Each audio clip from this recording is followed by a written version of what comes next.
か。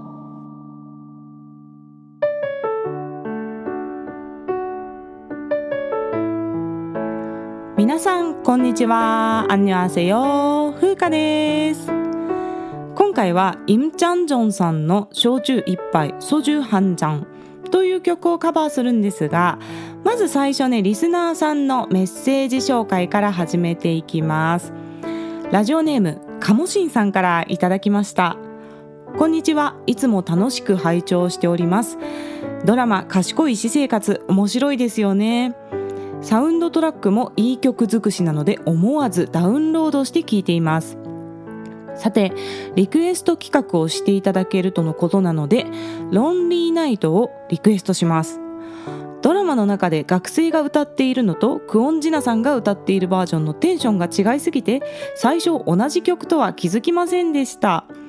クオンジナさんのしっとり切ない感じがいいですよね。よろしくお願いします。ということで、メッセージとリクエストありがとうございます。クオンジナさんのロンリーナイトは本当にね、名カバーだと思いますね。この曲、原曲はプファル、復活という意味ですが、プファルというバンドの曲でロックな曲なんですよね。でもクオンジナさんのカバーは完全にバラード曲としてリメイクされていますね。私も最初にシーズン1の第1話でこの曲を聴いた時に、あれこれプファルの曲だよなっていう感じでね、一瞬戸惑いました。そしてドラマの中で新入生歓迎会みたいなシーンで学生がこの曲を熱唱してるシーンがあるんですけれども、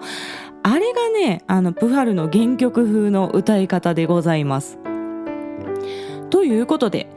この曲11月にカバーさせていただきます。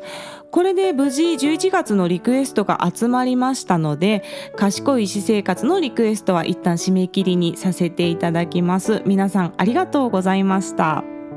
さて、今回はイムチャンジョンさんのソジュ半ジャン、焼酎一杯という曲をカバーしたんですけれども、この曲も代表的な韓国の酒ソングだと思います。まずイムチャンジョンさんについて少し紹介していきますと、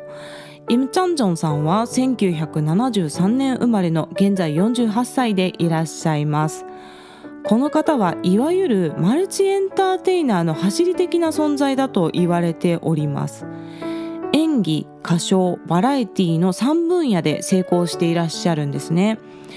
で、最近で言うとIUさんとか、あとイ・スンギさんのようなイメージが近いと思います。歌手兼俳優でどちらもトップクラスの実力があって結果も出していらっしゃると。それを1990年代からやっていた方として有名です。イムチャンジョンさんはまず1990年に映画俳優としてデビューされて、歌手デビューはその5年後1995年にされております。映画俳優としても主役級の活躍をされているんですが、やはり最も注目されているのは歌唱力の高さだと思います。この方もね、めちゃくちゃ歌が上手なんですよ。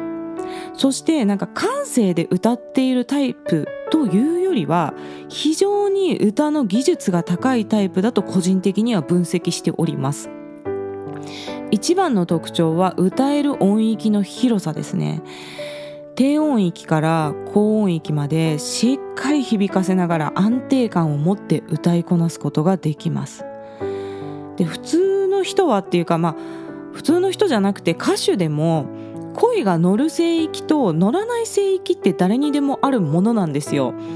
伸びのいいエリアとどうしても不安定になってしまう音域のエリアがあるっていうのが普通なんですが、イムチャンジョンさんはね、それがないんです。もう全部綺麗に出るんですね。どっしりと響く低音から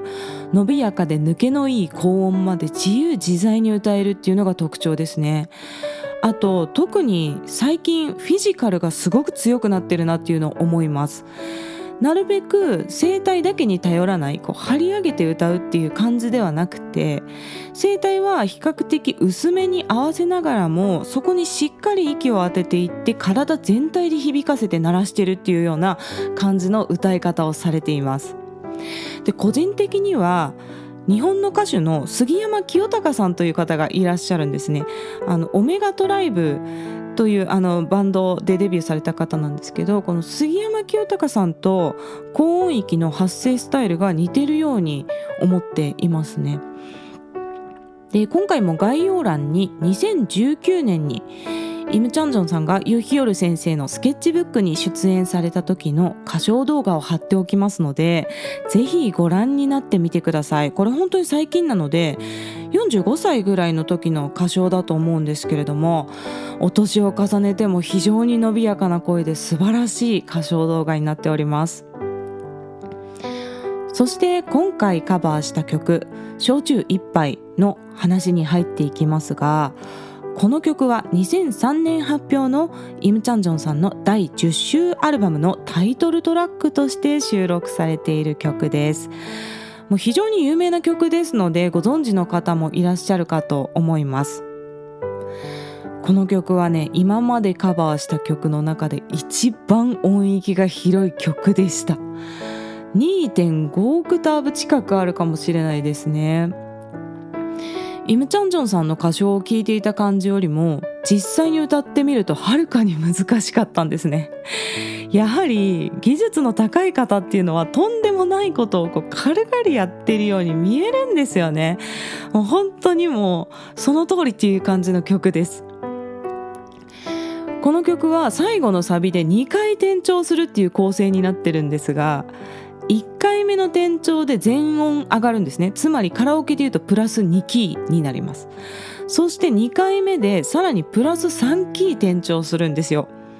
つまり最初のサビと比べて最後のサビはプラス5キーになってるっていう、もうとんでもない構成になってるんですね。で、イム・チャンジョンさんが歌っているこの曲を聴いていて2回転調してるっていうこと自体は把握してたんですけれども、その転調の振れ幅がね、まさかこれほどだとは思ってなくて、カラオケ音源を作りながら、いや私この曲歌えるのかなっていうふうに青ざめた曲でした。で、非常に本当伸びやかにね、イム・チャンジョンさん歌ってらっしゃるので、聴いてる感じでここまで上がってるっていうのを想像してなかったんですよね。最後のサビで転調する曲というのは世の中にたくさんあるんですけれども、大抵は半音ですね。つまりカラオケでいうとプラス1キー上がるっていうことが多いんですよ。で、たまにプラス2キー上がるタイプの転調する曲もあるんですけれども、プラス2ですらね、結構しんどい転調だなと、だいぶ歌ってる喉の感覚が変わるなっていう風に思うので、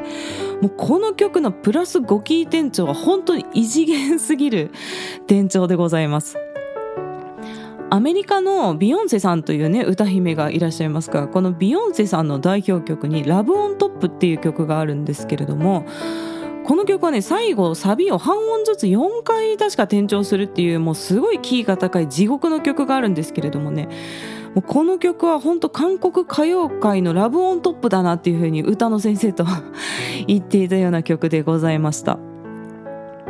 きっと皆さんですね、私がカバーしている音源の最初を聞いてちょっと低すぎるんじゃないって思うと思うんですけれども、これ最後まで聞いていただくと、なぜこの音域からスタートする必要があったのかということがね、ご理解いただけるかと思います。そんなとても難しい曲でございました。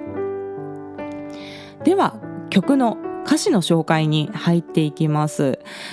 歌詞の内容は、焼酎を一杯飲みながら別れてしまった彼女を思い出して後悔しているという内容なんですね。どんどんお酒が回って感情が高ぶっていくようなイメージです。なかなか濃厚な内容になっておりますので、ちょっと紹介します。まず出だしの部分ですね。술이 한 잔 생각나는 밤、酒を一杯飲みたい夜、같이 있는 것 같아요、一緒にいるみたいだよ。그 좋았던 시절들、良かった時代が이젠 모두 한숨만 되네요、今はすべてため息になってしまったね、というね、別れの回想シーンから始まるんですけれども、この曲ね、 B メロからサビに行くところの部分から結構衝撃的な展開になってきます。その部分の歌詞を紹介しますね。 이렇게 취할 때면こうして酔っていると꺼져버린 전화를 붙잡고消えてしまった電話を掴んでという歌詞が出てくるんですね。でこの꺼져버린っていうのが消えてしまったっていう意味なんですけれども、この言葉の表す状態というのが携帯電話の電源が切れちゃって画面が真っ暗になってる状態のことを言うみたいなんですね。言うたら多分電池切れ、充電切れみたいな状態、つまり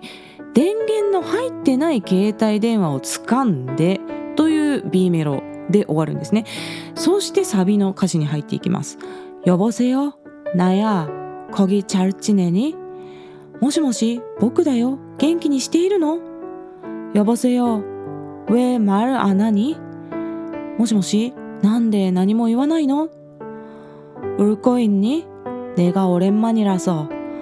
泣いているの? 僕が久しぶりだから。사랑하는 사람이라서. 愛する人だからっていうねサビなんですね。なぜここで彼女が何も言わないのか、それはあなたの携帯電話の電源が入っていないからですよってちょっと教えてあげたい気持ちになりますよね。電源入ってないんでもちろん何にも反応が返ってこないんですけれども、その反応が返ってこない理由を彼女が愛する自分から電話が久しぶりにかかってきて泣いているからだと思っているという、なかなかちょっとこの自己愛が強めな歌詞になっております。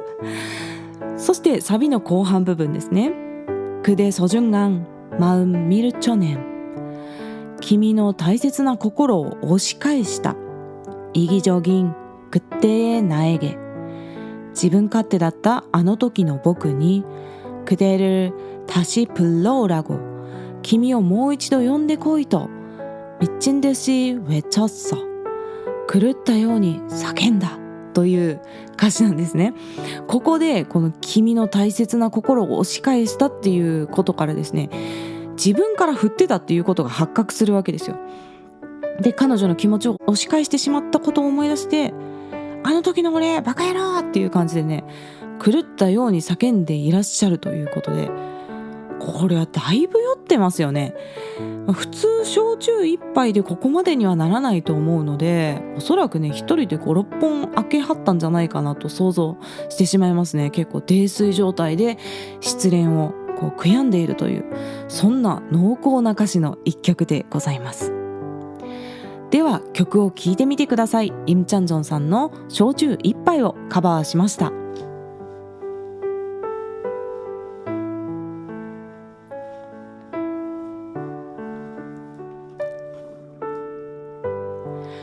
はい、いかがでしたでしょうか。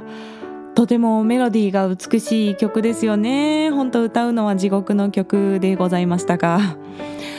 今月はね1週目にカバーしたチチュンチンダンも音域が広くて結構大変な曲だったので、なぜこんなに難しい曲を2曲連続にしてしまったのだとね、レコーディングしながら少し後悔しましたよ。本当にもうあの時この曲を選曲した自分にミッチンジュシウェッチョソでしたね。もうなんでこんな曲にしたんだと後悔していると、そんな感じでございました。イムチャンジョンさんはマルチエンターテイナーとしての活躍だけじゃなくてですね、芸能事務所の設立や外食産業などプロデュース事業もされているんですね。そして最近では女の子のアイドルグループをデビューさせようと結構ね何年も準備されていたそうなんですが、なんと新型コロナの流行があって公演が中止になってしまったりといろいろ計画通りにいかず、その中で資金難になってしまったそうなんですね。つまりお金がなくなってしまったと。そして最終的に今回カバーしたこの焼酎一杯を含むなんと160曲のご自身の曲の著作権を売ったっていうことが今年の夏にニュースになっておりました。これがね個人的には結構ショッキングなニュースだったんですね。で著作権を売ってしまうことでどんな危険があるかというとですね、これまでイムチャンジョンさんの曲のリメイク作品を発表するときにはイムチャンジョンさんご本人の許可が必要だったわけですよ。なのでご本人が歌ってほしくないスタイルでのリメイクっていうのは世に出なかったわけなんですね。例えばですけど、このソジュハンザンをメタルっぽく編曲するとか、もうハードロックにしちゃうとか、ラップにしちゃうとか、それもイムチャンドンさんが OK だよって言えばよかったんですけど、イムチャンドンさんがちょっとそういうのはやめてほしいですって言ったら世には出なかったわけなんですよ。でも今回著作権が別の方の手に渡ってしまったので、新しい著作権管理者が OK すれば、原曲のイムチャンジョンさんの意に沿わないリメイクだったとしても、これ発表できることになってしまうっていう危険性があるんですね。でもちろんこのあたりのことはイムチャンジョンさんご本人は当然覚悟の上で著作権を売っていらっしゃると思うんですけれども、楽曲の本当に一ファンとしては、新しい著作権管理者さんが大切に楽曲を扱ってくださる方だといいなというふうに願っております。やっぱり長く愛されてきたとてもいい曲なので、ぜひねリメイクするにしても原曲へのリスペクトを忘れない構成であってほしいなということを願っておりますね。そんなわけで今回はイムチャンジョンさんの焼酎一杯という曲をカバーしました。